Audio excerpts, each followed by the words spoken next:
como la más agresiva, fuera de todos los límites que puede tener un tumor, en este caso los intracompartimentales o de todo el compartimiento, y esto a una ablación de la extremidad, o sea, una amputación que incluso puede llegar a la desarticulación de la extremidad afectada.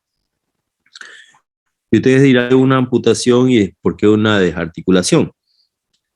Esto dependerá mucho de la malignidad y la agresividad del tumor y del paciente. Generalmente, un paciente menor de época de vida, o sea, menor de 20 años, pues tendrá un tumor mucho más agresivo por la corta edad y de rápido avance. Entonces, el paciente, lamentablemente, el tratamiento es una desarticulación de la extremidad para evitar justamente las metástasis. Y en el caso de una persona entre la segunda y la década de vida, con un crecimiento un poco menos acelerado, pues una amputación, en este caso alta, que no lleve a la desarticulación, será la más indicada.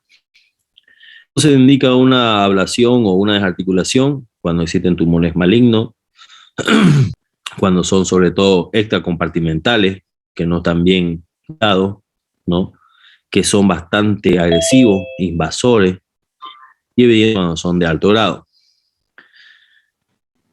Hay que realizar una eliminación o una extirpación de toda la superficie, en este caso como son huesos largos hasta la superficie articular, y generalmente esta conducta quirúrgica va a tener una desventaja que es ser muy radical, que incluso llega a ser limitada y cuestionada por aquellos que realizan la cirugía conservadora, aquellos que te sustituyen o te reconstruyen parte del tejido tumoral y que pueden ser reconstruidos. Por ejemplo, si un osteosarcoma a nivel de epífisis distal de fémur, antes estaba totalmente indicada la desarticulación o la amputación de fémur.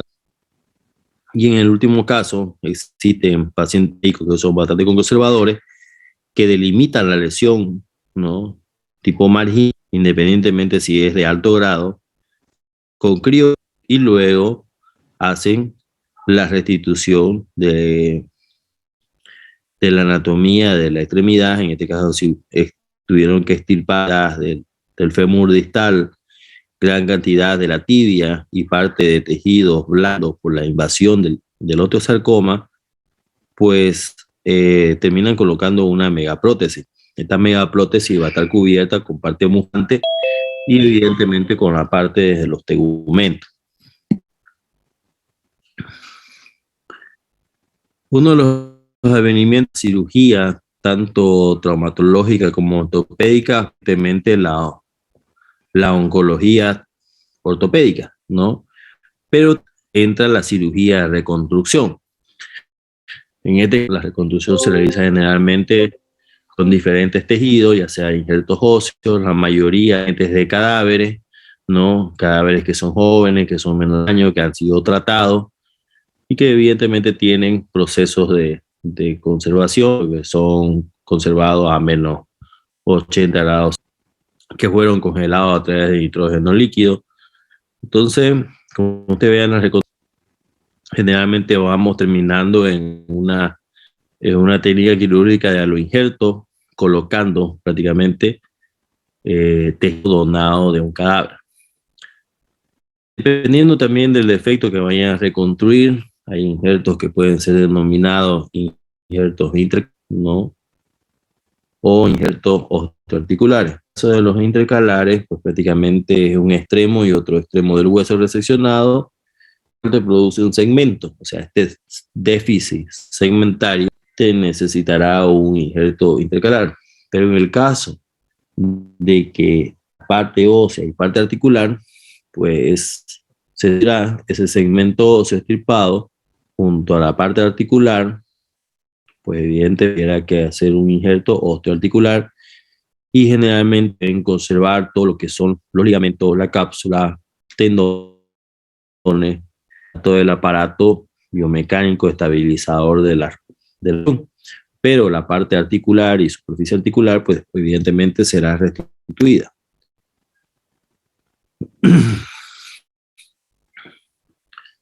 Generalmente cuando los defectos son demasiado prácticamente como los quites óseos aneurismáticos, te produce un pequeño defecto, se puede utilizar autoinjerto, ¿no? O sea, el mismo paciente con la finalidad de rellenar las cavidades tras haber sido degradada, cureteada, aspirada, ¿no? O producir una necrosis por acción. En el caso donde se realizar la reconstrucción de un defecto o un segmento óseo, pues existen los injertos pediculados, ¿no? En el cual se identifica su arteria nutricia del segmento óseo que va a ser el donante y se retira. Entonces, estos generalmente son los llamados injertos pediculados. ¿Por qué? Por el pedículo vascular.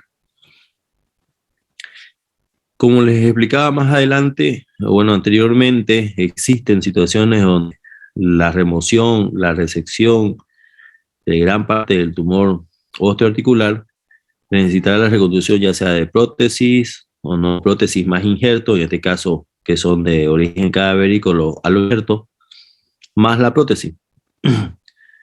Generalmente cuando son casos de niños, ¿no? Existen prótesis que son expansibles, ¿no? Que se adaptan al crecimiento del niño, como aquellos, como son los clavos endomedulares con tallos magnetizados, en el cual a través de un sensor, a través de un magnetismo y un computador externo, dentro de un mismo clavo endomedular de una extremidad, se puede dar el deslizamiento del mismo para aumentar longitud. Al igual que un amortiguador jóvenes, los clavos endomedulares que les menciono pueden ir elongándose, o sea, ganando distancia por un recorrido del continente hacia el contenido. O sea, al igual que un ¿no? Que se encuentra envainado sobre otra circunferencia, pues se va estirando desde de un conducto, de un programa de software que hace magnetismo, pues prácticamente a que crezca el hueso. La verdad que esto ya está en ensayo, son bastante caros, pero han dado buenos resultados, no solamente en niños que tienen defectos tumorales grandes, sino en aquellos niños que tienen osteoarticulares como dismetría, agenesia, deformidades angulares y evidentemente son sometidos a cirugía de rección, realineamiento, de elongación, y estos dispositivos aún todavía se encuentran en investigación, pero como les digo, ya son utilizados. La quimioterapia generalmente está dado para aquellos tumores que son sensibles, o sea, quimiosensibles, y en este caso tenemos los más identificados que son el tumor de Ewing y el osteosarcoma, ¿no? Existen quimioterapias no adyuvantes, las que se administran prácticamente antes de una cirugía, esto para determinar su crecimiento o su posible migración de metástasis, ¿no? Por eso dice, permite erradicar la micrometástasis que no es visible y que se produce cuando uno está cortando prácticamente, está aspirando, se producen estas micrometástasis, por evidentemente, ¿no? Las células malignas al torrente. Ahora, para disminuir el tamaño del tumor, incluso llegar a necrosarlo, se realizan este tipo de quimioterapia antes, ¿no?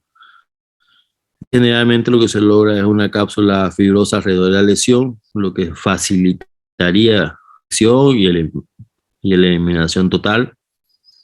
Generalmente es un avance realizar esta quimioterapia neoconservadora porque permite realizar una cirugía más conservadora y sencilla antes de realizar la técnica quirúrgica, como veíamos cuando se realizaban las amputaciones y eran amputaciones amplias. Ahora con la quimioterapia no ayudante, la leve marginal se puede disminuir de expansión y ustedes pueden realizar una amputación ya no tan alta, ya no tan radical, sino una amputación hasta el límite de la necesidad.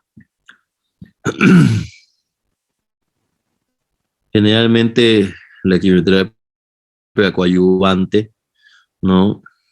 Puede ser realizada después de la cirugía también, para seguir atacando a las posibles micrometástasis, porque ustedes alguna vez habrán escuchado de que cuando se toca un tumor, y en este caso tumor maligno, la reacción del mismo es realizar las metástasis. Es como si ustedes molestaran un enjambre de avispa, pues evidentemente todas se van a activar y va a salir un mal resultado. Un ejemplo que va muy bien con la terapia coadyuvante es el caso de los condrosarcomas, ¿no?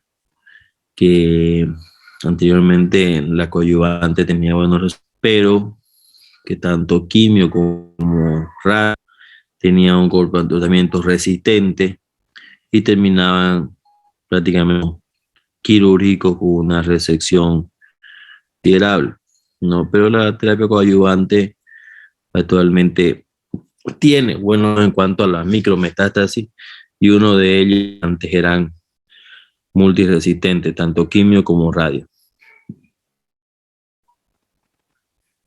Ahora hay que saber que la quimio son drogas, y la radioterapia pues prácticamente es aquella que se utiliza rayos, ¿no? Generalmente o excepcionalmente los tumores óseos primarios, ¿no? Se emplean en el tratamiento de los tumores que son malignos, y sobre todo aquellos que han sido catalogados como malignos de parte blanda, por ejemplo los sarcomas. Sarcoma puede ser una radiomiosarcoma, o sea, de músculo, o en el caso que sea a través de médula, como los mielomas. Entonces hay que tener mucho cuidado cuando se terapia, porque no todos los tumores van a recibir la, ¿cómo se llama?, la radiación que se necesita, ¿no? Nunca se debe tratar terapia a un tumor benigno, por más que se crea de que al ser benigno van a mucho mejor.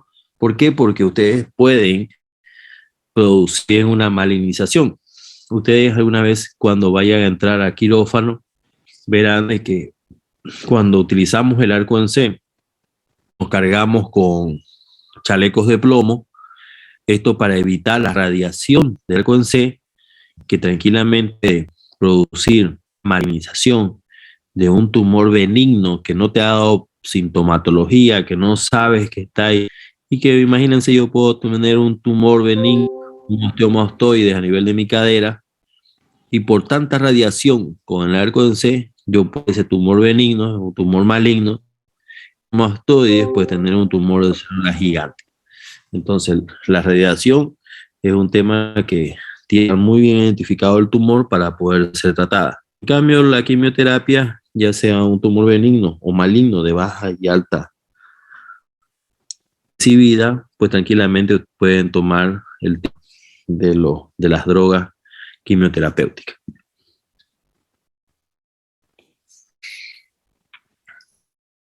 Gracias que uno de los tumores muy agresivos, como el tumor de Ewing, es radiosensible. Entonces, generalmente se puede utilizar tanto la quimio como la radioterapia para tratar de disminuir y prevenir la metástasis que puede ocasionar con este tumor.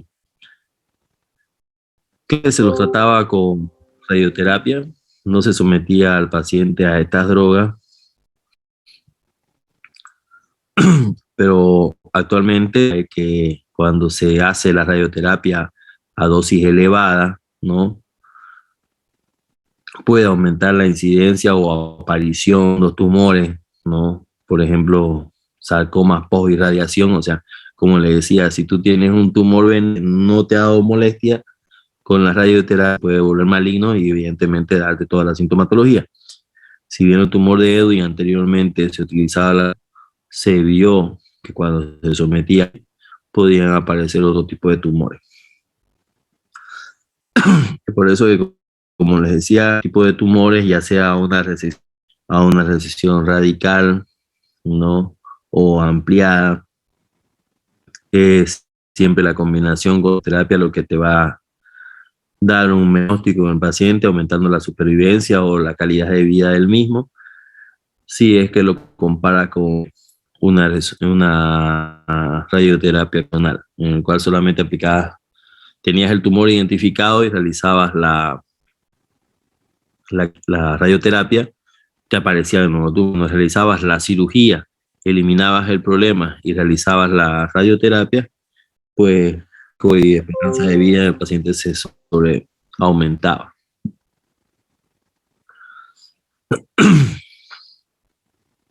Las metástasis tienen que venir de un foco, no de un origen. Es por eso que las metástasis óseas son 20 veces más frecuentes en los tumores óseos primarios o malignos, ¿no? Porque obviamente son los que te van a dar metástasis.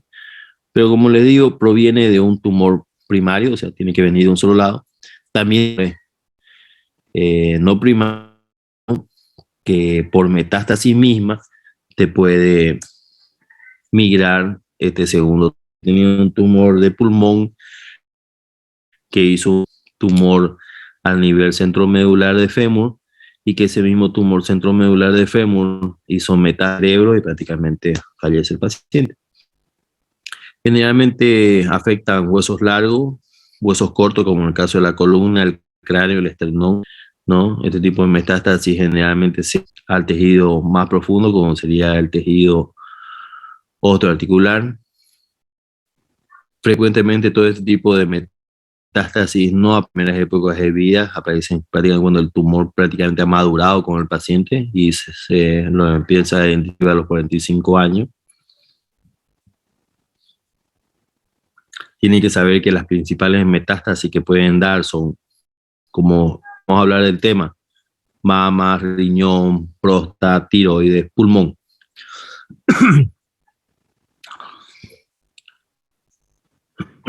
Vamos a ver cuándo nos falta para poder... ¿Qué acabamos? Bueno, ya, creo que acabamos. Generalmente también hablamos de la localización. Como les decía, generalmente se van a huesos largos, a huesos cortos, ¿no? Por ejemplo, huesos de la pelvis, el esternón, costillas, cráneo. Son lugares donde se produce fundamentalmente este tipo de metástasis. Y en el caso de los huesos largos, se van donde tienen mayor irrigación, como los tercios proximales, tanto de fémur como para que nos dé el tiempo, jóvenes.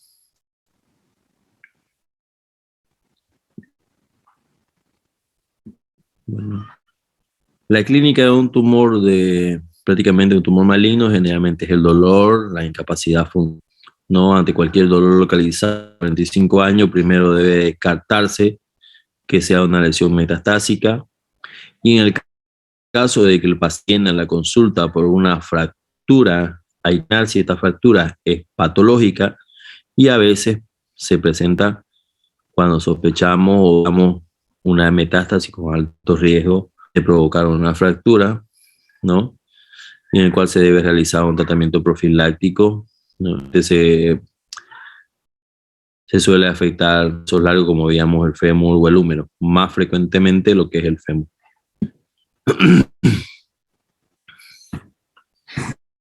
Bueno, en caso de que sean metástasis a cuerpos vertebrales, la destrucción del cuerpo vertebral con a nivel de lo que sería el conducto medular, la compresión meloradicular, ¿no? Generalmente vienen a síntomas de un tumor primario maligno. Generalmente la identifica el proceso tumoral metastásico de mucha exploración, ¿no? Identificando los antecedentes del paciente, ya, a entrar el tumor primario y poder una biopsia de la metástasis.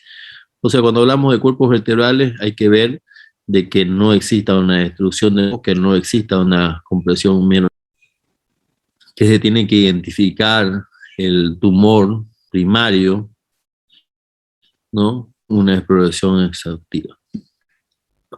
Estos son ejemplos, miren, de un tumor benigno. Vean ustedes cómo este peroné está insoluble, cómo se ven habitaciones camarales a nivel del tercio distal de lo que es el peroné, ¿cierto? Miren cómo respeta la cortical, y cómo respeta las partes blandas. A diferencia muy notoria de esta imagen de la izquierda, donde no vemos una delimitación, como vemos aquí, delimita la zona lesional. Y en esta nueva delimitación no vemos dónde empieza, dónde acaba, dónde inicia realmente.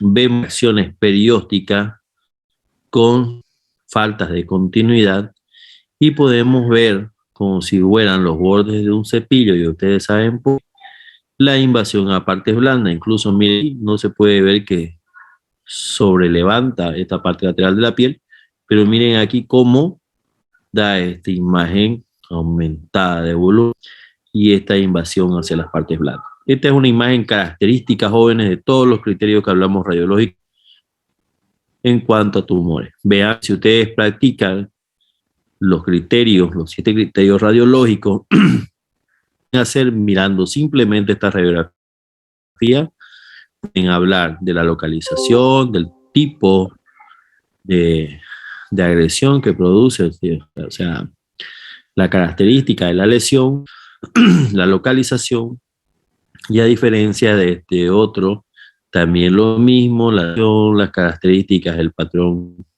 de lesión, vean que son totalmente diferentes.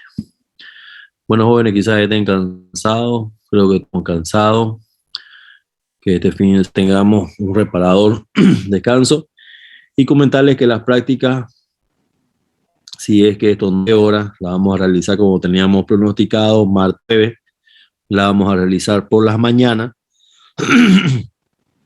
Y como les decía, necesito presencia de un representante del grupo para que podamos practicar, ¿no?, el tema de la realización de la práctica en primera instancia, por ejemplo el martes, con estos representantes del grupo, y luego con todo el grupo en total, lo que cada representante le pudo reproducir a su grupo. Eso sería para el día jueves. Martes, jueves, jóvenes, por favor traten de eliminar todo compromiso durante la mañana para que podamos realizar la práctica. Bueno, jóvenes, que tengan buenas noches. El tema se los paso en unos minutos. Doctor, una consulta. Sí. ¿A qué hora es la reunión, la práctica? El martes, jóvenes, no se comprometan, por favor, durante la mañana, entre 8 y 10 de la mañana, no se comprometan, ¿ya? Ya, doctor, gracias. Y nos vamos a ver en la Caja Nacional. Un representante de cada grupo. Bueno, que tengan buenas noches. Hasta luego.